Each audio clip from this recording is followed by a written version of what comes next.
Hi hello welcome back to my YouTube channel. Thumbnail ನೋಡಿದ್ರಲ್ಲ, ಮಾನಿಟೈಸೇಷನ್ಗೂ ಮುಂಚೆ ವಿಡಿಯೋಗಳಲ್ಲಿ ಆಡ್ಸ್ಗಳು ಬಂದ್ರೆ ಅದರಿಂದ ದುಡ್ಡು ಬರುತ್ತಾ ಅಂತ ಇದು ನನ್ಗೊಬ್ರು ಕಮೆಂಟ್ ಅಲ್ಲಿ ಕೇಳಿದ್ರು. ಅಂದ್ರೆ ಮಾನಿಟೈಸೇಷನ್ ಆಗಿಲ್ಲ ನಂದಿನ್ನು, ಆದ್ರೆ ವಿಡಿಯೋಗಳಲ್ಲಿ ಆಡ್ಸ್ಗಳು ಬರ್ತಿದೆಯಲ್ಲ, ನನಗೆ ದುಡ್ಡು ಬರ್ತಾ ಇಲ್ಲ ಅಂತ ಅನ್ಬಿಟ್ಟು ಅವ್ರಿಗೆ ಕಮೆಂಟ್ ಅಲ್ಲಿ ಆನ್ಸರ್ ಹೇಳಿದೀನಿ. ಆ ವಿಡಿಯೋನು ಕೂಡ ಮಾಡೋಣ ಅಂತ ಅನಿಸ್ತು, ಯಾಕಂದ್ರೆ ಇನ್ನು ಗೊತ್ತಿಲ್ಲದೆ ಇರೋ ತುಂಬಾ ಜನ ಇದೀರಾ ಅಂತ ಅನ್ಕೊಂಡೆ ನಾನು. ನಂತರನೇ ನನಗೂ ಮಾನಿಟೈಸೇಷನ್ ಮುಂಚೆ ಇದ್ರ ಬಗ್ಗೆ ಗೊತ್ತಿರ್ಲಿಲ್ಲ, ಆಯ್ತಾ.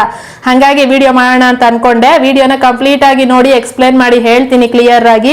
ಅದಕ್ಕೂ ಮುಂಚೆ ಏನು ಇವತ್ತಿನ ಕಮೆಂಟ್ ವಿನ್ನರ್ ಹೇಳ್ಬಿಡ್ತೀನಿ, ರೆಡ್ಡಿ ವ್ಲಾಗ್ಸ್ ಅಂತ. ಅವರ ಚಾನಲ್ಗೆ ಸಬ್ಸ್ಕ್ರೈಬ್ ಮಾಡ್ಕೊಳ್ಳಿ, ವಿಡಿಯೋಸ್ಗಳನ್ನ ನೋಡಿ ಸಪೋರ್ಟ್ ಮಾಡಿ. ಇನ್ನು ಎರಡನೇದು ಬಂದ್ಬಿಟ್ಟು ವಿನಿ ಹರಿ ಕಿಚನ್ ಅಂಡ್ ವ್ಲಾಗ್ಸ್ ಅಂತ, ಅವರ ಚಾನಲ್ಗೂ ಕೂಡ ಸಬ್ಸ್ಕ್ರೈಬ್ ಮಾಡ್ಕೊಂಡು ವಿಡಿಯೋಸ್ನ ನೋಡಿ ಸಪೋರ್ಟ್ ಮಾಡಿ, ಆಯ್ತಾ. ಇನ್ನು ವಿಷಯಕ್ಕೆ ಬರೋದಾದ್ರೆ, ಮಾನಿಟೈಸೇಷನ್ಗೂ ಮುಂಚೆ ವಿಡಿಯೋಗಳಲ್ಲಿ ಆಡ್ಸ್ಗಳು ಬರೋದ್ರಿಂದ ದುಡ್ಡು ಬರುತ್ತಾ, ಅಥವಾ ಮಾನಿಟೈಸೇಷನ್ ಆದ್ಮೇಲಾದ್ರೂ ದುಡ್ಡು ಬರುತ್ತಾ ಅಂತ ಅನ್ಬಿಟ್ಟು. ನಿಮ್ಮ ಮಾನಿಟೈಸೇಷನ್ ಮುಂಚೆ ಎಷ್ಟು ವಿಡಿಯೋಗಳು ಬಂದ್ರು ಕೂಡ ಅದರಿಂದ ನಿಮ್ಗೆ ₹1 ಬರಲ್ಲ. ಅದೆಲ್ಲಾ ದುಡ್ಡು ಕೂಡ ದುಡ್ಡು ಬರುತ್ತೆ ಒಟ್ನಲ್ಲಿ, ಆದ್ರೆ ಅದೆಲ್ಲಾ ದುಡ್ಡು ಕೂಡ ಯೂಟ್ಯೂಬೇ ತಗೊಳುತ್ತೆ, ಆಯ್ತಾ.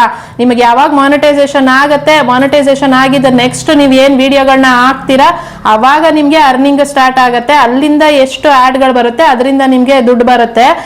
ಬರೀ ಅದು ಮಾತ್ರ ಅಂದ್ರೆ ಮಾನಿಟೈಸೇಷನ್ ಆಗಿದ್ದನ್ನೇ ಆದ್ಮೇಲೆ ನೆಕ್ಸ್ಟ್ ವಿಡಿಯೋಗಳಿಂದ ಮಾತ್ರ ಅಲ್ಲ, ನಿಮ್ದು ಹಳೆ ವಿಡಿಯೋಗಳು ಅವತ್ತಿಂದ ಏನ್ ವ್ಯೂಸ್ ಬರೋದಕ್ಕೆ ಸ್ಟಾರ್ಟ್ ಆಗುತ್ತೆ, ಅಷ್ಟಕ್ಕೆ ಮುಂಚೆ ನಿಮ್ಗೆ ಎಷ್ಟೇ ವ್ಯೂಸ್ ಬಂದಿರ್ಲಿ ಅದು ಕೂಡ ಕೌಂಟ್ ಆಗಲ್ಲ, ಅದು ಕೂಡ ನಿಮ್ ಡಾಲರ್ಗೆ ಕೌಂಟ್ ಆಗಲ್ಲ. ನಾನು ಕೂಡ ಹಿಂಗೆ ಅನ್ಕೊಂಡಿದ್ದೆ, ಮಾನಿಟೈಸೇಷನ್ಗೂ ಮುಂಚೆ ನನಗೆ ತುಂಬಾ ವ್ಯೂಸ್ ಬಂದಿತ್ತಲ್ಲ, ಅದೆಲ್ಲಾ ವ್ಯೂಸ್ ಕೂಡ ನೆಕ್ಸ್ಟ್ ಡಾಲರ್ಗೆ ಕೌಂಟ್ ಆಗುತ್ತೆ. ಈಗ ಮಾನಿಟೈಸೇಷನ್ ಆದ್ಮೇಲೆ ಆಡ್ಸೆನ್ಸ್ ಮಾಡ್ಕೊಬೇಕು ಅಂದ್ರೆ $10 ಆಗ್ಬೇಕು ಅಲ್ಲ. ಇದೆಲ್ಲ ಇಷ್ಟು ವ್ಯೂಸ್ ಇದೆ ಅಲ್ಲ ನಂದು, ಇದರಿಂದ ಮತ್ತೆ $10 ಬೇಗ ಮಾಡ್ಕೊಂಡ್ಬಿಡ್ಬೋದು ನಾನು, ಹಿಂಗೆ ಅನ್ಕೊಂಡಿದ್ದೆ ನಾನು. ಆದ್ರೆ ಮಾನಿಟೈಸೇಷನ್ ಆದ್ಮೇಲೆ ಗೊತ್ತಾಗಿದ್ದು, ಅಲ್ಲಿಂದ ಏನ್ ವ್ಯೂಸ್ ಬರುತ್ತೆ ಅದರಿಂದ ನಮ್ಗೆ ಡಾಲರ್ ಕೌಂಟ್ ಆಗ್ಬೇಕು. ಅದಕ್ಕೆ ಮುಂಚೆ ನಿಮ್ಗೆ ಎಷ್ಟೇ ವ್ಯೂಸ್ ಇರ್ಲಿ, ಎಷ್ಟೇ ಆಡ್ಸ್ ಗಳು ರನ್ ಆಗ್ತಿರ್ಲಿ, ಎಷ್ಟೇ ಒಳ್ಳೆ ಒಳ್ಳೆ ಆಡ್ಸ್ ಗಳು ಕೊಡ್ಲಿ ವಿಡಿಯೋಗಳ ಮೇಲೆ, ಅದ್ರ ಯಾವ್ದ್ರಿಂದ ಕೂಡ ₹1 ಬರಲ್ಲ. ಅಲ್ಲಿವರೆಗೂ ಅದೆಲ್ಲಾನು ಯೂಟ್ಯೂಬೇ ತಗೊಳುತ್ತೆ. ಇದು ನನ್ಗೆ ಒಬ್ರು ಕಮೆಂಟ್ ಅಲ್ಲಿ ಕೇಳಿದ್ರು, ಹಂಗಾಗಿ ಅನಿಸ್ತು ನನ್ಗೆ ವಿಡಿಯೋ ಮಾಡಿ ಹೇಳೋಣ. ಇನ್ನು ಹೊಸೊಬ್ಬರಿಗೆ ಗೊತ್ತಿರಲ್ಲ, ಈಗ ನಂತರನೇ ನನಗೂ ಗೊತ್ತಿರ್ಲಿಲ್ಲ ಅಲ್ವಾ ಇದ್ರ ಬಗ್ಗೆ. ನನಗೂ ಮಾನಿಟೈಸೇಷನ್ ಆದ್ಮೇಲೆ, ಮಾನಿಟೈಸೇಷನ್ ಮುಂಚೆ ಸ್ವಲ್ಪ ದಿನಕ್ಕೆ ಮುಂಚೆನೆ ಗೊತ್ತಾಯ್ತು ನನ್ಗೆ ಅದ್ರ ಬಗ್ಗೆ. ಅಲ್ಲಿವರೆಗೂ ಬಂದಿರೋ ವ್ಯೂಸ್ ಇರುತ್ತೆ ಅಲ್ಲ, ಅದು ಯಾವ್ದು ಕೌಂಟ್ ಆಗಲ್ಲ. ಅಲ್ಲಿವರೆಗೂ ಬಂದಿರೋ ಆಡ್ಸ್ ಗಳ ಬಗ್ಗೆ ನಂಗೆ ಗೊತ್ತಿರ್ಲಿಲ್ಲ ಬಿಡಿ. ವ್ಯೂಸ್ ನಾನು ಅನ್ಕೊಂಡಿದ್ದೆ ಅದೆಲ್ಲಾನು ಕೌಂಟ್ ಆಗತ್ತೆ ಅಂತ, ಆದ್ರೆ ಅದು ಯಾವ್ದು ಆಗಲ್ಲ ಅನ್ನೋದು ನನ್ಗೆ ಅವಾಗ್ಲೇ ಗೊತ್ತಾಗಿದ್ದು. ಇವರು ಆಡ್ಸ್ ಗಳದ್ದು ಅನ್ಕೊಂಡಿದ್ದಾರೆ, ಇದೇ ತರ ಇನ್ನೂ ತುಂಬಾ ಜನ ಅನ್ಕೊಂಡಿರ್ತಾರೆ. ಇನ್ನೊಂದೇನಂತಂದ್ರೆ, ವಿಡಿಯೋಗಳ ಮೇಲೆ ಆಡ್ಸ್ ಗಳು ಬರ್ತಿದೆ ಮಾನಿಟೈಸೇಷನ್ಗೂ ಮುಂಚೆ ಅಂದ ತಕ್ಷಣನೇ ನನ್ನ ಚಾನಲ್ ಗ್ಯಾರಂಟಿ ಮಾನಿಟೈಸೇಷನ್ ಆಗತ್ತೆ ಅಂತ ಕೂಡ ಅನ್ಕೊಂಡಿರ್ತಾರೆ ತುಂಬಾ ಜನ. ಈಗ ಬೇರೆ ವಿಡಿಯೋಗಳಲ್ಲಿ ನಾವು ಹೇಳ್ತಾ ಇರ್ತೀವಿ ಅಲ್ಲ, ಈ ತರ ಪಾಲಿಸೀಸ್ ಬಂದಿದೆ, ರೂಲ್ಸ್ ಗಳು ಬಂದಿದೆ, ಇದರಿಂದ ಏನು ಚಾನಲ್ ಡಿಮಾನಿಟೈಸ್ ಆಗುತ್ತೆ ಅಥವಾ ಮಾನಿಟೈಸೇಷನ್ ರಿಜೆಕ್ಟ್ ಆಗುತ್ತೆ, ಈ ತರ ಎಲ್ಲ ಹೇಳಿದಾಗ ಅವ್ರು ಅನ್ಕೊಂಡಿರ್ತಾರೆ ನಮ್ಮ ವಿಡಿಯೋಗಳ ಮೇಲೆ ಆಡ್ಸ್ ಗಳು ಬರ್ತಿದೆ ಅಂತ ಅಂದ್ಮೇಲೆ ಗ್ಯಾರಂಟಿ ಮಾನಿಟೈಸೇಷನ್ ಆಗುತ್ತೆ ಅಂತ ಅನ್ಕೊಂಡಿರ್ತಾರೆ. ಆ ತರ ಅಲ್ಲ, ವಿಡಿಯೋಗಳ ಮೇಲೆ ಆಡ್ಸ್ ಗಳು ನೀವು ಎಂತ ವಿಡಿಯೋ ಮಾಡಿದ್ರು ಕೂಡ ಮಾನಿಟೈಸೇಷನ್ ಮುಂಚೆ ಆಡ್ಸ್ ಗಳನ್ನ ಕೊಡ್ತಾರೆ. ಯಾಕೆಂದ್ರೆ ಅದು ದುಡ್ಡೆಲ್ಲಾನು ಯೂಟ್ಯೂಬ್ ತಗೊಂತಾ ಇರುತ್ತೆ ಅಲ್ವಾ. ಹಂಗಾಗಿ ನಿಮ್ಮ ಕಂಟೆಂಟ್ ಹೆಂಗೆ ಇದ್ರು ಅದ್ರ ಮೇಲೆ ಆಡ್ ಗಳು ರನ್ ಆಗುತ್ತೆ. ಅದೇ ನಿಮ್ಗೆ ಮಾನಿಟೈಸೇಷನ್ ಆದ್ಮೇಲೆ ನಿಮ್ಮ ಕಂಟೆಂಟು ಏನು ಆಡ್ಸ್ ಗೆ ಸೂಟೇಬಲ್ ಇದ್ರೆ ಮಾತ್ರನೇ ಆಡ್ ಗಳು ರನ್ ಆಗುತ್ತೆ. ಇದನ್ನ ಅರ್ಥ ಮಾಡ್ಕೊಳ್ಳಿ. ತುಂಬಾ ಜನ ಇಲ್ಲೇ ಮಿಸ್ಟೇಕ್ ಆಗೋದು, ಮಾನಿಟೈಸೇಷನ್ ಮುಂಚೆ ಆಡ್ಸ್ ಗಳು ಬರ್ತಿದೆ ಅಂದ್ಮೇಲೆ ಗ್ಯಾರಂಟಿ ನಮ್ ಚಾನಲ್ ಮಾನಿಟೈಸೇಷನ್ ಆಗತ್ತೆ ಅಂತ ಅನ್ಕೊಂಡಿರ್ತೀರಾ.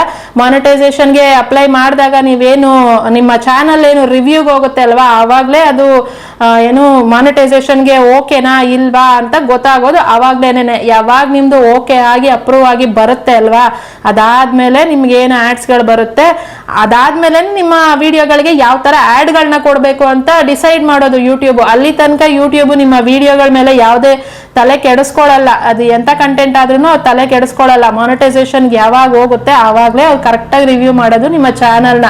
ಅವಾಗ್ಲೇ ಅದ್ರ ಮೇಲೆ ಏನೇ ರಿಸ್ಟ್ರಿಕ್ಷನ್ಸ್ ಇದ್ರು ಹಾಕೋದು, ಮಾನಿಟೈಸೇಷನ್ ಅಂದ್ರೆ ಆಡ್ಸ್ ಗೆ ಸೂಟೇಬಲ್ ಇದೆಯಾ ಇಲ್ವಾ ಅಂತ ಚೆಕ್ ಮಾಡೋದು. ಅದಾದ್ಮೇಲೆ ಅದ್ರ ಮೇಲೆ ಎಂತ ಆಡ್ ಗಳನ್ನ ಕೊಡ್ಬೇಕು ಅಂತ ಡಿಸೈಡ್ ಮಾಡೋದು. ಇಷ್ಟಿರುತ್ತೆ, ಆಯ್ತಾ. ಮಾನಿಟೈಸೇಷನ್ ಮುಂಚೆ ನಿಮ್ಮ ವಿಡಿಯೋಗಳಲ್ಲಿ ಎಷ್ಟೇ ಆಡ್ ಗಳು ಬಂದ್ರು ಅದರಿಂದ ನಿಮ್ಗೆ ದುಡ್ಡು ಬರಲ್ಲ, ಎಷ್ಟೇ ವ್ಯೂಸ್ ಬಂದ್ರು ನಿಮ್ಗೆ ದುಡ್ಡು ಬರಲ್ಲ. ಓಕೆನಾ. ಇದು ಒಬ್ರು ಕಮೆಂಟ್ ಹಾಕಿದ್ರಿಂದ ನಾನು ಇವತ್ತು ಈ ವಿಡಿಯೋನ ಮಾಡಿದ್ದು. ಇನ್ನೂ ತುಂಬಾ ಜನಕ್ಕೆ ಗೊತ್ತಿಲ್ಲದೆ ಇರೋರು ತುಂಬಾ ಜನ ಇರ್ತಾರೆ ಅಲ್ವಾ, ಗೊತ್ತಾಗ್ಲಿ ಅಂತ ಅನ್ಬಿಟ್ಟು ಸಣ್ಣ ಪುಟ್ಟ ವಿಷಯಗಳಲ್ಲಿ ತಿಳ್ಕೊಳ್ಳೋದು ತುಂಬಾ ಇರುತ್ತೆ. ಯೂಟ್ಯೂಬ್ ಅಲ್ಲಿ ತಿಳ್ಕೊಳ್ಳೋದು ತುಂಬಾ ವಿಷಯ ಇರುತ್ತೆ. ಎಲ್ಲಾರು ಎಂತ ದೊಡ್ಡ ಯೂಟ್ಯೂಬರ್ಗಳು ಕೂಡ ಎಷ್ಟೋ ಸಣ್ಣ ಪುಟ್ಟ ವಿಷಯಗಳನ್ನ ತಿಳ್ಕೊಂಡೇ ಇರಲ್ಲ. ಇದ್ರ ಬಗ್ಗೆ ತುಂಬಾ ವಿಷಯಗಳು ಗೊತ್ತೇ ಇರಲ್ಲ ತುಂಬಾ ಜನಕ್ಕೆ.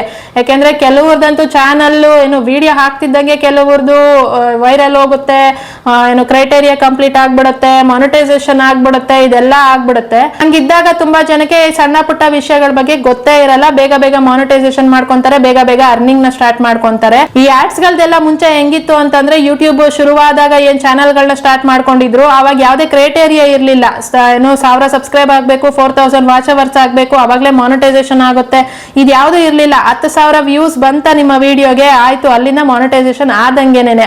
ಅವಾಗ್ಲೇ ಏನೋ ಡಾಲರ್ ಕೌಂಟ್ ಆಗೋದಕ್ಕೆ ಸ್ಟಾರ್ಟ್ ಆಗ್ಬಿಡ್ತಾ ಇತ್ತು. ಅವಾಗ್ಲೇ ವಿಡಿಯೋಗಳಿಗೆ ಆಡ್ಸ್ ಗಳನ್ನ ಕೊಡೋದಕ್ಕೆ ಸ್ಟಾರ್ಟ್ ಮಾಡ್ಬಿಟ್ಟಿದ್ರಲ್ಲ, ಅಲ್ಲಿಂದ ಅದು ಹೆಂಗೆ ಶುರುವಾಗಿತ್ತು ಇವಾಗ್ಲೂ ಹಂಗೇನೆ. ನಿಮ್ದು 0 ಸಬ್ಸ್ಕ್ರೈಬರ್ ಇರ್ಲಿ, ನಿಮ್ಮ ವಿಡಿಯೋಗಳಿಗೆ 100 ವ್ಯೂಸ್ ಬಂದಿದ್ಯಾ, ಆಡ್ಸ್ ಗಳು ರನ್ ಆಗೋದಕ್ಕೆ ಸ್ಟಾರ್ಟ್ ಆಗ್ಬಿಡುತ್ತೆ. ಅದೆಲ್ಲಾನು ಯೂಟ್ಯೂಬ್ ಬಿಸ್ನೆಸ್ ಆಗಿರುತ್ತೆ ಅಲ್ವಾ. ಈಗ ಯೂಟ್ಯೂಬ್ ಎಲ್ಲ ನಡೀತಾ ಇರೋದೇ ಆಡ್ಸ್ ಗಳಿಂದ ಅಂತ ಅಂದಾಗ ಅವ್ರು ಸುಮ್ನೆ ಖಾಲಿಯಾಗಿ ವಿಡಿಯೋಗಳನ್ನ ಯಾಕೆ ಬಿಡ್ತಾರೆ? ಆಡ್ಸ್ ಗಳು ರನ್ ಆಯ್ತು ಅಂತಂದ್ರೆ ಅವರಿಗೆ ದುಡ್ಡು ಬರ್ತಾ ಇರುತ್ತೆ ಅಲ್ವಾ. ಹಂಗಾಗಿ ನಿಮ್ಮ ವಿಡಿಯೋಗಳ ಮೇಲೆ ಆಡ್ಸ್ ಗಳನ್ನ ಕೊಡ್ತಿರ್ತಾರೆ ಬಿಟ್ರೆ ಅದರಿಂದ ನಿಮಗೆ ಯಾವುದೇ ದುಡ್ಡು ಬರಲ್ಲ. ಓಕೆನಾ? ಅರ್ಥ ಆಗಿದೆ ಅಂತ ಅನ್ಕೊಂಡಿದೀನಿ. ನನಗೆ ಎಷ್ಟು ಅರ್ಥ ಆಗಿದೆ, ನನಗೇನ್ ಗೊತ್ತಿತ್ತು ಅದನ್ನ ನಾನು ಕ್ಲಿಯರ್ ಆಗಿ ನಿಮ್ಗೆ ಹೇಳಿದೀನಿ ಅಂತ ಅನ್ಕೊಂಡಿದೀನಿ. ಹೆಂಗೆ ಅನಿಸ್ತು ನಿಮ್ಗೆ ಅನ್ನೋದನ್ನ ನನಗೆ ಕಮೆಂಟ್ ಅಲ್ಲಿ ಹೇಳಿ. ನಾನು ಏನಾದ್ರೂ ಮಿಸ್ಟೇಕ್ ಆಗಿ ಮಾತಾಡಿದ್ರು ಕೂಡ ನನಗೆ ಕಮೆಂಟ್ ಅಲ್ಲಿ ಹೇಳಿ, ಆಯ್ತಾ? ಇನ್ನು ಇವತ್ತಿನ ವಿಡಿಯೋ ಕೂಡ ಇಷ್ಟೇನೇನೆ. ಇಷ್ಟ ಆಗಿತ್ತು ಅಂತಂದ್ರೆ ಲೈಕ್ ಮಾಡೋದನ್ನ ಮರಿಬೇಡಿ, ಹಾಗೆ ಚಾನಲ್ಗೆ ಸಬ್ಸ್ಕ್ರೈಬ್ ಮಾಡ್ಕೊಳ್ಳಿ. ನೆಕ್ಸ್ಟ್ ಇನ್ನೊಂದು ವಿಡಿಯೋದಲ್ಲಿ ಸಿಗ್ತೀನಿ. ಥ್ಯಾಂಕ್ ಯು ಸೋ ಮಚ್ ಇಷ್ಟೊತ್ತವರೆಗೂ ವಿಡಿಯೋ ನೋಡಿರೋರಿಗೆಲ್ಲ thank you. Take care. Bye bye.